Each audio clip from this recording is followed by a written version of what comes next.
오리발이 발견된 시각이 00시 30분입니다. 대공 혐의점 없음으로 결론 내린 시각이 00시 50분입니다. 7월 5일 새벽에 4시, 5시쯤 됐을 거예요.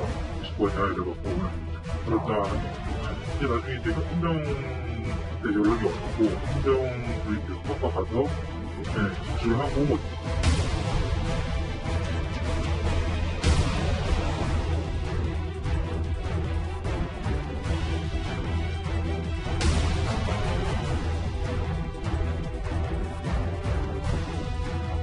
아시다시피 민주당은 해임 건의안이 표결되는 것에 대해서 매우 부정적으로 이야기하고 있습니다. 그래서 결국 본회의 일자를 이틀은 못 잡겠다라는 것 때문에 전혀 더 이상의 논의가 진전되고 있지 않습니다. 매우 안타깝습니다. 국방 안보 문제까지 정쟁으로 끌어들여서 추경 처리를 안 한다. 시급한 민생을 위한 그리고 일본의 수출 제재 조치를 비롯한 경기 대응을 선제적으로 할 수 있는 추경 처리를 안 한다. 글쎄 국민들이 그거를 납득할까요?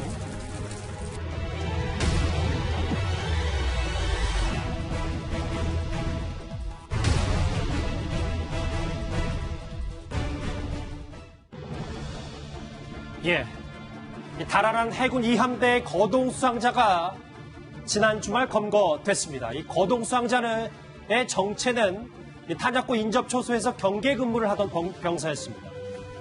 그런데 의문점들이 여전합니다. 거동 수상자가 흘리고 간 오리발이 여전히 뜨거운 감자입니다. 문제의 핵심은 오리발의 주인이 아니라 당시 대공 혐의점이 없다는 군의 판단이 적절하게 이루어진 것인지에 대한 여부입니다. 오리발이 발견된 시각이 00시 30분입니다. 대공 혐의점 없음으로 결론 내린 시각이 00시 50분입니다. 즉 오리발의 주인이 확인된 시각은 00시 30분에서 00시 50분 사이가 되어야 한다는 뜻입니다. 군은 오리발의 주인인 관리원과 연락한 방법과 시간이 언제인지 밝혀주십시오. 만약 00시 50분 이후라면 군의 해명은 또 한 번 거짓이 될 것입니다. 예, 그런데 바른미래당 김중로 의원의 조사 결과에 따르면 오리발의 주인과 연락한 시간에 상당한 차이가 있습니다. 7월 5일 그럴 거예요. 거의 한 4시, 5시쯤 됐을 거예요. 부장님한테 먼저 연락을 받고 있을 거냐 이래갖고 그렇다. 그러고 나서 이제 나중에 이제 헌병한테 연락이 와갖고 그러고 나서 5시 넘어서 헌병 수사과 가서 진술을 하고 뭐 이렇게 했었죠.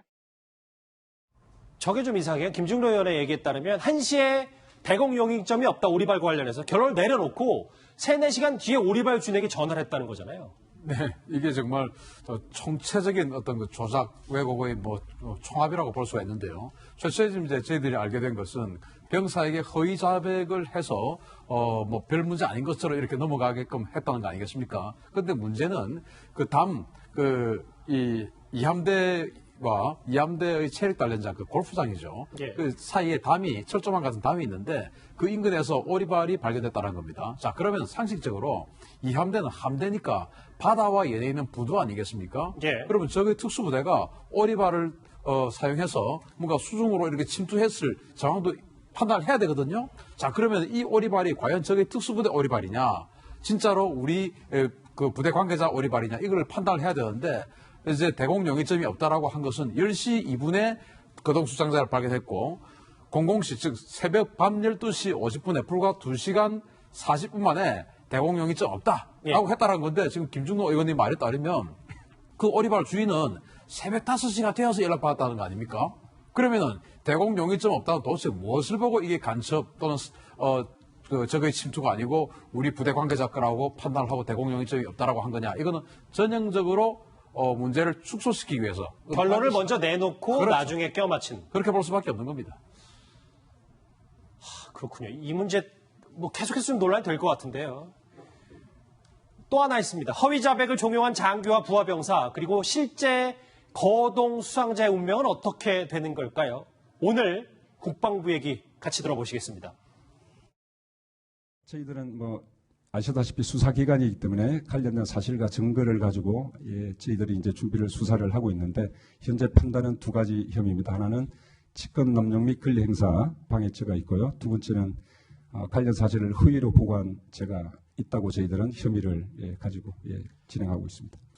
대가 부분은 없었고요. 그 보도자도 했는데 이제 허위 자백을 하게 되면 예상되는 처벌에 대해서는 그러니까 크지 않을 것이다. 있다면 본인이 선처가 되도록 책임을 지고 하겠다. 이렇게 이제 얘기를 했습니다.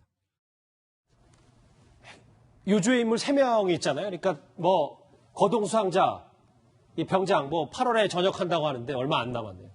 문제는 이 장교인데 신인규 대표님, 이 장교에게 허위 진술 강요할 때 대가성이 없었다. 뭐 이런 얘기를 하네요. 그러니까 만약에 대가성이 있었다라고 하면 이제 사안이 더 어떤 그 죄질이 나쁘다라는 것이 되고, 만약에 돈을 또는 대가를 받고 또는 뭐 외출 외박을 또 보내줄게, 이것도 대가가 될 수 있지 않습니까? 그렇죠. 저희들에게는 뭐 외박을 한 2박 3일 더 보내줄게 이렇게 할 수도 있었는데, 그러한 대가가 있었다라고 하면은 허위 진술한 병장도 이것은 뭐 어떤 절대 피해갈 수 없는 죄를 지은 것이죠. 그렇겠네요. 그런데 그 대가성은 없었다라고 지금 수사당국에서 이야기를 했고, 그런데 지금 이제 허위 진술을 강요한 장교가 현재 계급 소령인데 중령 진급 예정자예요. 중령 진급이 이미 확정돼 있는 사람이에요. 아, 그렇습니다. 그렇습니다. 그래서 지휘통제실장인데 예. 올 연말이 되면 중령이 된 사람이에요. 그래서 아마도 저 사람이 자기가 이런 사건이 발생을, 내가 근무하는 시간에 이런 사건이 발생하게 되면 지금 중령 계급장을 다른 게 아니고 중령 진급을 확정 지은 상태인데 그 사이에 문제가 생기면 중령 진급이 취소가 됩니다. 그러니까 지금 중령 지인 상태잖아요. 진이죠, 진. 예. 그러니까 자기가 아마도 더 겁이 났을 겁니다.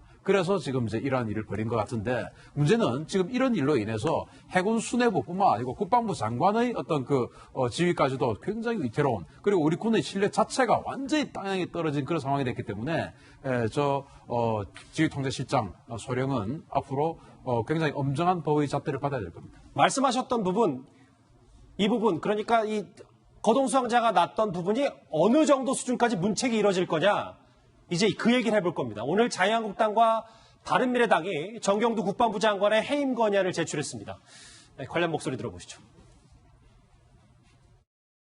아시다시피 민주당은 해임 건의안이 표결되는 것에 대해서 매우 부정적으로 이야기를 하고 있습니다. 매우 안타깝습니다. 그것으로 인해서 경제 토론에도 더 이상 논의하지 못하겠다는 것이 여당의 입장입니다. 어떠한 논의도 더 이상 진전되지 못했다는 말씀을 드립니다. 이미 약속돼 있는 18일 날 본회의 날짜가 국방부 장관 해임 건의안 제출 자체를 무산시키기 위해서 동의하지 않는 집권 여당은 도대체 제정신인지 저는 이해할 수가 없습니다. 들으셨던 것처럼 오늘 여의도 국회 최대 변수가 이 정경두 장관 해임 건의안이었는데요. 그런데 이인영 더불어민주당 원내대표는 이 정쟁을 위한 의사 일정에 동의할 수 없다, 이렇게 얘기했습니다. 같이 들어보시죠. 24일에 했던 의사일정의 정신에 비추어 봐도 원래 11일 하루 하고 그 다음에 17, 18 하게 돼 있잖아요. 그 중간에 인터벌이 상당히 있어요. 그렇게 하면 회기가 끝나잖아요. 이렇게 하면 그것도 좀 이율배반이라고 생각해요. 자기 모순이고 그거야말로 자승자박이죠. 이쯤 되면은 이거는 그 의도가 너무나 분명한 거 아닙니까? 정쟁입니다. 정쟁. 지금이 정쟁을 벌여야 할 시간입니까? 정쟁이다라고 했는데 저희는 정경두 국방부 장관의 거취에 좀 집중해 볼게요. 문책 수준을 알아야 되니까. 김정무 실장, 2주간에 북한 목선도 그렇고 지금 너무 굵직한 사건이 좀 뻥뻥 터지고 있는 거 아니겠어요? 네. 책임은 져야 될 텐데 누군가가. 그렇죠. 근데 목선 사건도 있었고 이번 도작 사건도 있었지 않습니까? 근데 이것뿐만 아니라 이 정경두 국방장관이 지난 2월 달에 천안함 폭침 사건을 불미스러운 남북 간의 충돌이라 해가지고 첫 번째 해임 결연이 나타났었습니다. 예. 그리고 며칠 전에 야당 의원이 질문을 했습니다. 6.25가 김일성과 노동당의 남침이냐 물어보니까 답변을 한참 머뭇거리다가 나중에 가서 답변을 시인을 했거든요. 그렇죠? 예. 이것 자체가 벌써 우리 국민들의 신임을 못 받는다는 게 벌써 우리가 그걸 알 수가 있는 것입니다. 그래서 야당이 저번에 또 다시 이제 그 해임 결의안을 이제 냈는데 두 번째잖아요. 아마도 이제는 더 이상 청와대가 해임을 미루기 힘들 겁니다. 그래서 요번에 뭐 바로 해임을 못 시킨다 하더라도 조만간에 외교안보 라인에서. 개각이 있으면 아마도 정경두는 물러나야 되지 않겠나 생각을 합니다. 지난주에 정경두 국방장관이 자신의 거취에 대해서 이런 말을 했습니다. 같이 한번 들어보시죠. 저는 자리에 연연하지 않습니다. 직무에 충실히 임하고 있고 또 근본 사태에 대해서 책임을 통감하고 있습니다. 그리고 합동 조사 결과나 이런 것들을 소상하게 대통령님께 보고를 드렸고 대통령께서 판단하시고 조치하실 것으로 생각하고 있습니다. 저희가 2위를 꼽은 주제 이름이 저 위에 보시는 것처럼 장관이 바뀌면 군이 바뀔까입니다. 김정호 실장의 말씀처럼 정경두 국방장관이 해임될 수도 있고 바뀔 수도 있다고 합시다. 그렇다고 지금 이 군이 이 문제에 대해서 극복을 할 건지 정말 근본 원인이 장관의 문제인지 이건 또 아니지 않습니까? 장관 바뀌면 이제 제목이 그래서 군이 바뀔까? 안 바뀝니다. 왜 안 바뀌냐? 지금 이제 우리가 상상하는 기존의 군인 있지 않습니까? 예. 소신 있고 대적관 뚜렷하고 이런 사람들은 만약에 지금 현재의 국방 정책 속에서 국방 기조 속에서 장관을 맡으라고 하면은 맡지 않는다라고 하겠죠. 실제로 이번 정부에서도 아주 군 최고 요직에 있었던 사람이 이제 군에 전역을 했는데 예. 그분에게도 장관 제의가 갔던 것으로 저는 알고 있는데 그건 안 한다고 그랬어요. 그런데 그렇게 지금 나는 군인의 어떤 소신으로서 지금 이런 그 국방 정책을 할 수가 없다. 그러면 안 한다 하겠죠. 그런데 만약에 이런 상황에서도 장관을 승낙을 하는 사람은 이 정부의 국방 정책에 녹아들겠다라고 하는 마음을 다짐을 한 사람 아니겠습니까? 예. 자, 그러면 지금 군기강 이야기를 하셨는데 지금 왜 군기강이 이렇게 완전히 땅에 떨어졌냐? 병사가 밤 10시가 지나서 점호 끝나면 아무도 움직일 수 없는데 10시 2분이면 점호 끝난다. 그렇죠. 점호 끝나서 아무도 움직일 수 없는 시간인데 자판기에 뭐 음료수 뽑으러 간다든지 이거는 완전히 군기강이 땅에 떨어지는 상태거든요. 예. 왜냐? 적이 없기 때문입니다. 적을 적이라고 하지 못하고 하기 때문에 적이 없는데 우리가 긴장해야 할 이유가 없죠. 따라서 장관이 바뀌어서 안 되고 대통령이 통일정책, 외교정책과 국방정책을 분리한다라는 선언을 하지 않는 이상 똑같다고 봅니다. 안보관이 중요하다는 그렇죠. 말씀까지 하셨습니다.